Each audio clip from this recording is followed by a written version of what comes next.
Elle avait été suspendue hier. Eh bien, la proclamation des résultats des élections a repris ce mercredi après-midi. Nous irons à la CENI où nous serons en direct avec Abdourazak Traoré qui va nous planter le décor sur place. Dans ce journal également, les explications d'un expert sur le blocage ou pas de la CENI en cas d'absence de certains commissaires aux travaux. Vous l'entendrez tout à l'heure. Et puis, après l'annonce des candidats signataires de l'accord politique de l'opposition de ne pas reconnaître les résultats proclamés par la CENI pour cause d'irrégularité, la réponse de l'APMP ce mercredi, l'APMP qui indique que ces irrégularités ne sont pas de nature à entacher la crédibilité des résultats et du vote. Voilà pour le sommaire. Bonsoir et bienvenue à ce 19h30. 48 heures après les élections présidentielles et législatives, il faut dire que les configurations varient d'un jour à l'autre. Hier, la proclamation des résultats de la présidentielle qui avait débuté en mi-journée a été suspendue par la CENI dans la soirée après que les 5 commissaires de l'opposition aient décidé de quitter le processus. Finalement, la proclamation des résultats a repris cet après-midi. Elle est en cours même et on retrouve Abdourazak Traoré sur place à la salle des conférences de Ouaga 2000 où la CENI a pris ses quartiers pour la circonstance. Abdourazak Traoré, bonsoir. Dites-nous comment se sont déroulés les événements et quelle est la situation à la Commission électorale nationale indépendante depuis Hervé Dapa, bonsoir chers novembre. Téléspectateurs. Effectivement, nous sommes ici à la salle de conférence de Ouaga 2000 qui fait office de centre de compilation des résultats de la Commission électorale nationale indépendante. Il faut dire que dès 15 heures, quand les 10 commissaires de la CENI se sont rendus compte de l'absence de leurs 5 collègues de l'opposition. À l'unanimité, ils ont tous décidé de poursuivre avec la proclamation. Après donc les explications du président de l'institution, les 10 commissaires se sont succédés ici même sur le pupitre, commune par commune. Ils ont donné les résultats. Et à cette étape des choses, il faut dire que ce sont les résultats d'une trentaine de communes qui ont été proclamées. Et les tendances générales sont sans embâche. C'est le candidat du MPP, Roch Marc-Christian Kaboré, qui vient en tête dans la majorité des communes dont les résultats ont été proclamés cet après-midi. Hervé Dapa, autre fait marquant, tout à l'heure, avant de venir pour ce point, nous avons vu arriver 2 des commissaires de l'opposition qui avaient brillé par leur absence tout au long de cette journée. Pourquoi? Eh bien, nous allons tenter de le comprendre quelques instants. Merci Abdourazak Traoré pour toutes ces précisions. Et justement, un peu plus tôt en début d'après-midi, le président de la CENI faisait une déclaration pour annoncer la reprise de la proclamation des résultats, tout en revenant sur les raisons de l'absence des commissaires frondeurs. On écoute Newton Ahmed Barry. Nous sommes entrés en contact avec eux pour savoir ce qu'il en était. Et la question leur avait été posée de savoir éventuellement si le fait de ne pas venir constituait une suspension de leur participation aux travaux de délibération et de proclamation des résultats. Ils nous ont tous assuré qu'il n'en était pas ainsi, et que si on se donnait suffisamment de temps, on pouvait avoir toutes les compilations manuelles et commencer. Nous avons dit dans ce cas, nous allons proroger les délais de reprise et donc nous donner comme deadline 14 heures, heure d'aujourd'hui. Au moment où je vous parle, nos 5 camarades ne sont toujours pas revenus. Les 10 commissaires ici présents, en faisant application du règlement intérieur de la CENI sur la question du quorum, ont décidé la reprise de l'examen, la validation et de la publication des résultats. Eh bien, la décision des 5 commissaires de l'opposition de quitter les travaux de la CENI hier a été prise consécutivement à celle des candidats signataires de l'accord politique de l'opposition de ne pas reconnaître les résultats qui seront proclamés par la CENI, pointant du doigt les irrégularités qui ont entaché le scrutin. Réponse de la PMP. Oui, il y a eu des impairs, mais ils ne sont pas de nature à entamer la crédibilité du vote. On écoute le porte-parole de l'Alliance des partis de la majorité présidentielle, Maître Benewende Sankara. La PMP considère que les insuffisances et failles qui ont émaillé le déroulement du scrutin ne sauraient refléter une quelconque volonté de porter atteinte à la sincérité du scrutin. Il importe d'ailleurs de préciser que les failles relevées portent préjudice à l'ensemble des candidats et des partis politiques en compétition, et cela de la même manière. En considération de tout ce qui précède, l'Alliance des partis et formations politiques de la majorité présidentielle APMP demande à la CENI de faire diligence dans la prise en compte du comptage manuel des résultats du scrutin conformément aux dispositions du Code électoral révisé. L'APMP invite les candidats de l'opposition à l'apaisement et surtout à poursuivre l'esprit de concertation et de consensus qui a jusque-là prévalu. L'APMP les invite également au respect des résultats des urnes, sans lequel toute élection n'a de sens. Il y a un instant, on écoutait la déclaration de Newton Ahmed Barry, le président de la CENI, qui annonçait la reprise de la proclamation des résultats. Vous l'avez entendu, il a évoqué aussi des textes réglementaires pour expliquer la possibilité de la CENI de siéger sans les 5 commissaires de l'opposition. Il faut dire que la question est sur toutes les lèvres depuis hier. Est-ce que l'absence de certains commissaires peut bloquer le fonctionnement de la Commission électorale nationale indépendante? Eh bien, non, nous répond un expert en droit public, Roméo Koeta, l'a rencontré ce 24 novembre, le résumé de leur entretien. L'absence des représentants de l'opposition siégeant à la Commission électorale nationale indépendante peut-elle véritablement bloquer le fonctionnement de l'institution? La question fait débat depuis que les 5 commissaires de l'opposition ont suspendu leur participation aux plénières de la CENI hier, lundi 23 novembre. Situation qui a amené le président de la commission électorale à suspendre la proclamation des résultats provisoires et partiels. Alors, que dit le code électoral sur la question? Le professeur Djibrihina Ouedraogo, enseignant agrégé en droit public, explique que l'article 8 du code électoral prévoit des solutions face à un tel contentieux. Alors cet article 8, à compter donc de son alinéa 4, pose ceci que si le quorum n'est pas atteint, la réunion est reportée à une date qui ne saurait excéder 48 heures.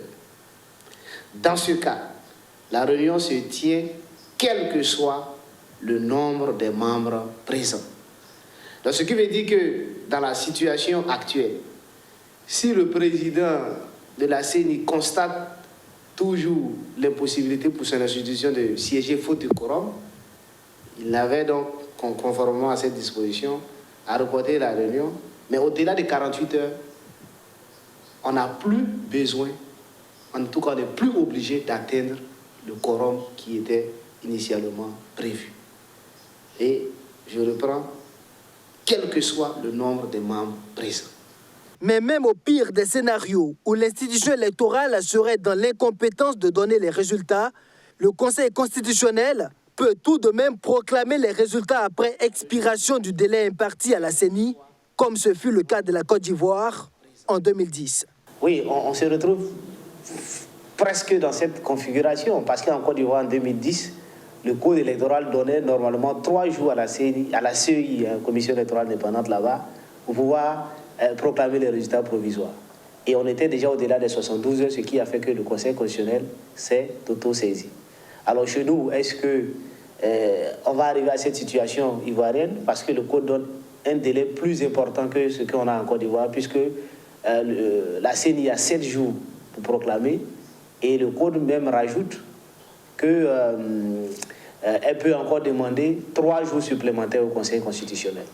Et on suppose que si jamais la CENI n'arrive pas à proclamer les résultats provisoires, le Conseil constitutionnel, la Constitution lui permet dans tous les cas de s'auto-saisir sur toutes les questions relevant de sa compétence. Une situation d'incapacité de la CENI à accomplir sa mission n'est pas encore à l'ordre du jour. D'ailleurs, hier lundi, sur le plateau de nos confrères de la télévision nationale, le président de la Commission électorale nationale indépendante rassurait qu'il serait dans les délais, sauf cas de force majeure. Ce mardi, sur les 15 commissaires que compte l'institution, 10 ont répondu présents, permettant à la CENI de siéger et de poursuivre la proclamation des résultats provisoires et partiels, bien que les 5 représentants de l'opposition soient absents. Ces derniers ont posé comme préalable la fin du comptage manuel des résultats, selon Newton Ahmed Barry. La situation de la contestation annoncée des résultats par une partie de l'opposition préoccupe plusieurs observateurs étrangers. Ceux de la CEDEAO, de l'Union européenne et des Nations unies ont entamé une série de consultations avec des différents acteurs politiques. Ils ont rencontré ce mercredi le MPP. C'est une rencontre qui vise à éviter des tensions post-électorales qui se profilent à l'horizon. 72 heures après les votes, les observateurs de la CEDEAO, de l'Union européenne et des Nations unies sont venus s'enquérir de la position du MPP suite à la sortie de l'opposition. Le CFOP menace de ne pas reconnaître les résultats des élections si la compilation des résultats n'est pas faite de façon manuelle en plus de celle électronique. Pour le parti au pouvoir, il n'y a aucun problème à cela. Il donne son accord pour procéder ainsi. À entendre les propos du président de la CENI, la compilation manuelle et compilation électronique, c'est les deux qui sont prévus dans le code. Et nous sommes d'accord effectivement qu'on s'en tienne à ce qui est prévu dans le code. Voilà. Et vous avez entendu que le président de la CENI a dit qu'il commençait immédiatement à faire la compilation manuelle. Donc, on peut dire que ce n'est plus un point qui peut nous opposer. Nous sommes d'accord qu'on applique ce qu'on a décidé consensuellement.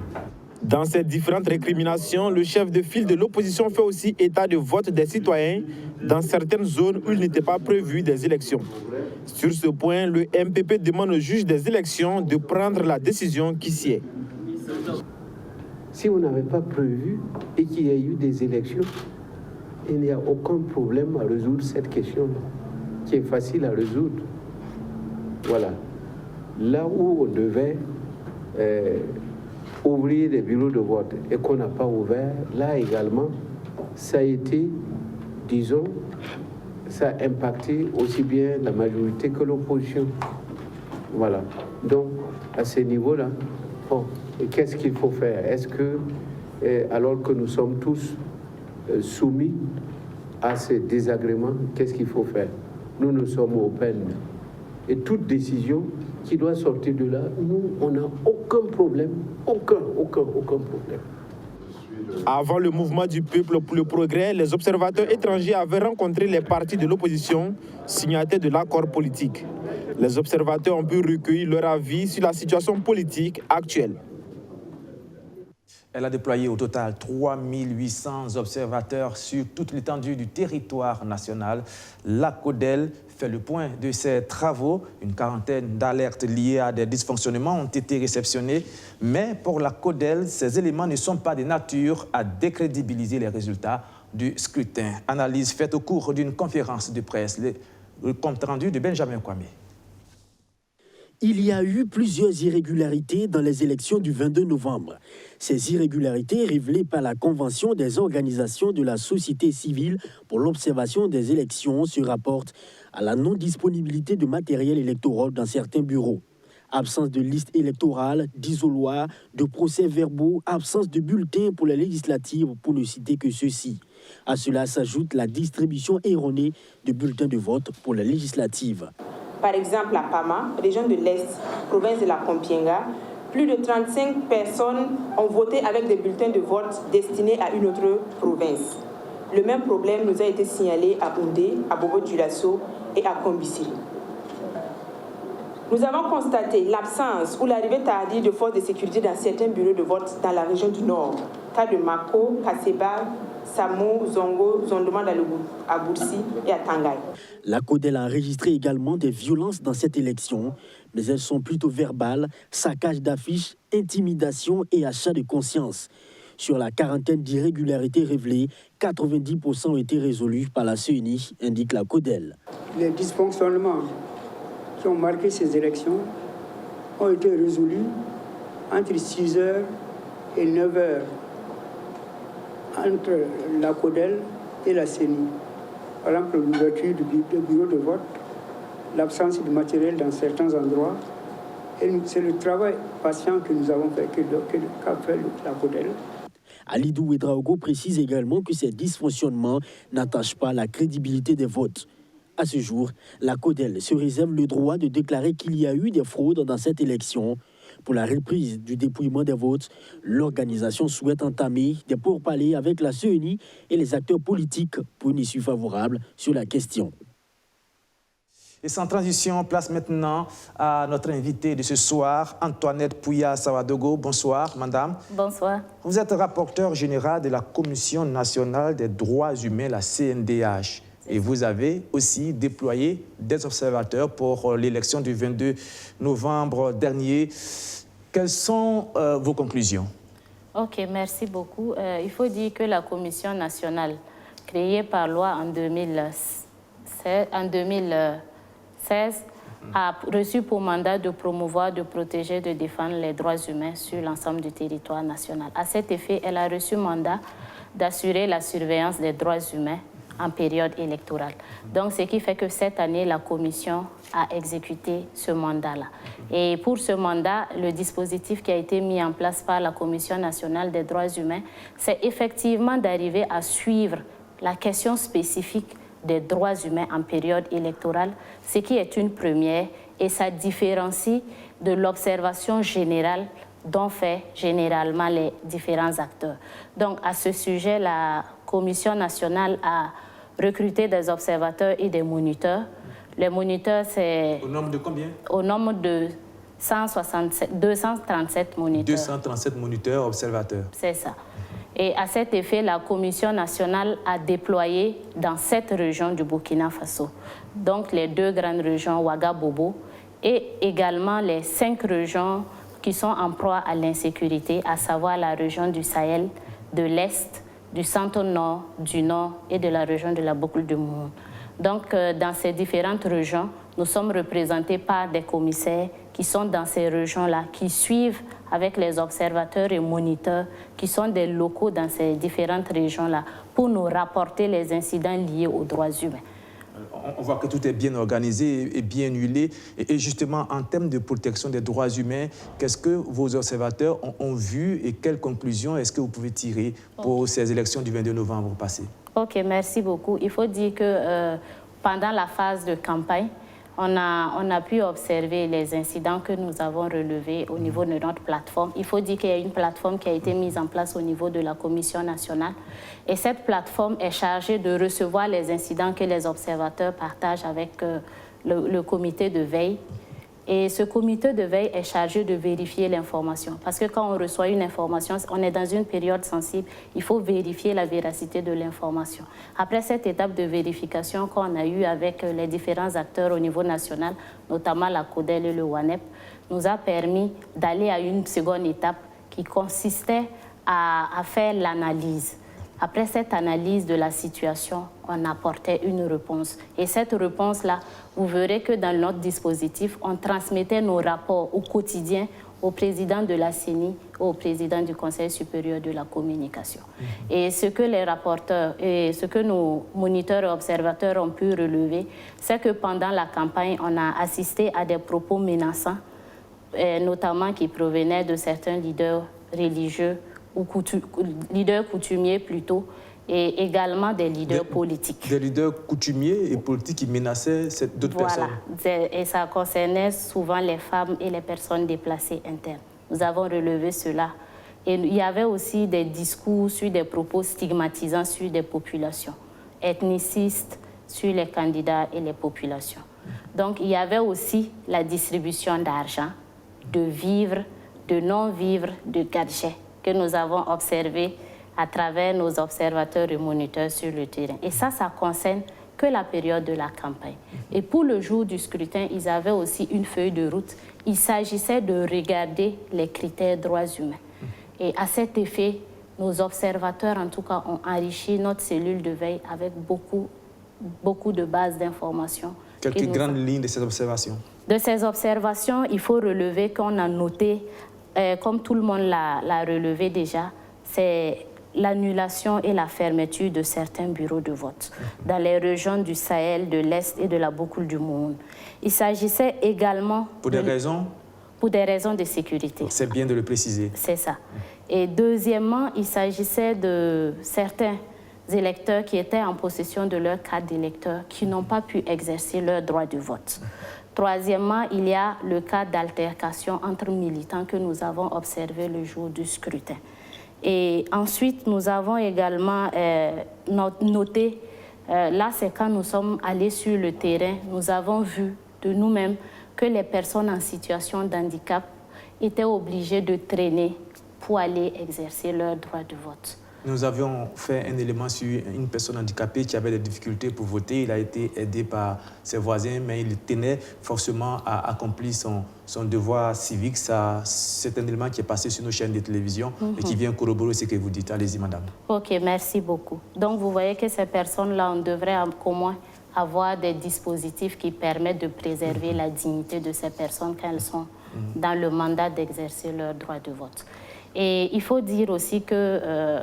en plus de ces observations, on a félicité le fait que pour cette année, on a eu des détenus qui ont effectivement pu voter, des détenus non déchus de leurs droits civils et politiques. Qui ont pu voter. Qui ont pu voter. C'est une grande première. Ouais. Donc à ce niveau-là, la CNDH félicite et salue ce respect des droits civils des personnes privées de liberté qui ne sont pas déchues de leurs droits civiques et politiques.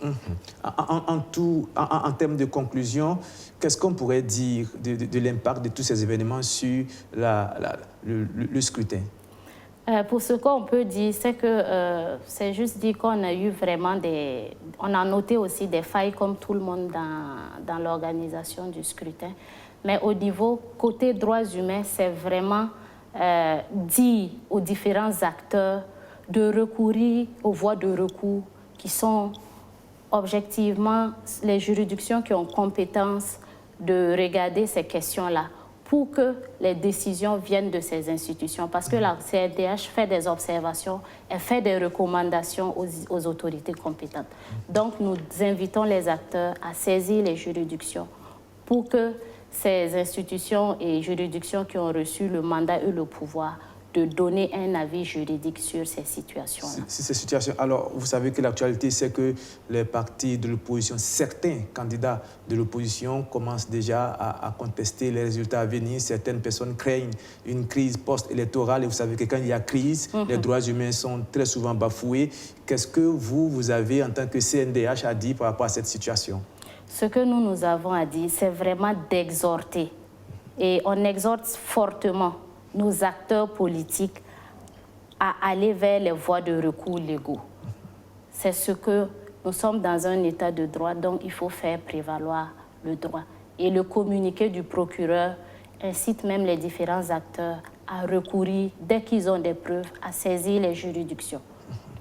Merci, madame. Merci beaucoup d'être venue sur ce plateau. Merci pour toutes ces informations et pour toutes ces précisions que vous venez de donner sur l'observation de l'élection en ce qui concerne la préservation des droits humains et pour l'appel que vous lancez en disant qu'il faut recourir aux institutions légales pour protester ou contester. Merci d'être venu sur ce plateau. Merci. À présent, la suite de ce journal est toute autre chose. L'IHPC, vous connaissez, c'est l'indice harmonisé des prix à la consommation. Il sert, entre autres, à mesurer chaque mois le rythme de la hausse des prix d'un ensemble des biens de consommation. Depuis 1960, il est produit par l'Institut national de la statistique et de la démographie.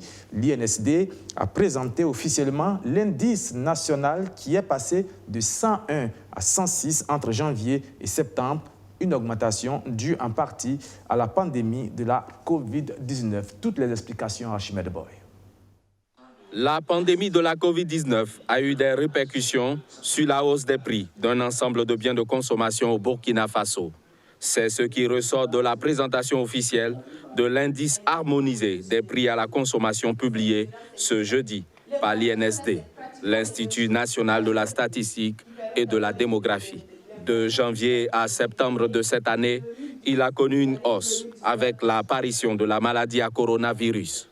Pour ce qui concerne l'impact de la Covid-19 sur les prix à la consommation, nous constatons au regard de l'évolution de l'indice mensuel des prix à la consommation que de janvier à avril, l'indice d'IHPC varie entre 101 et 102.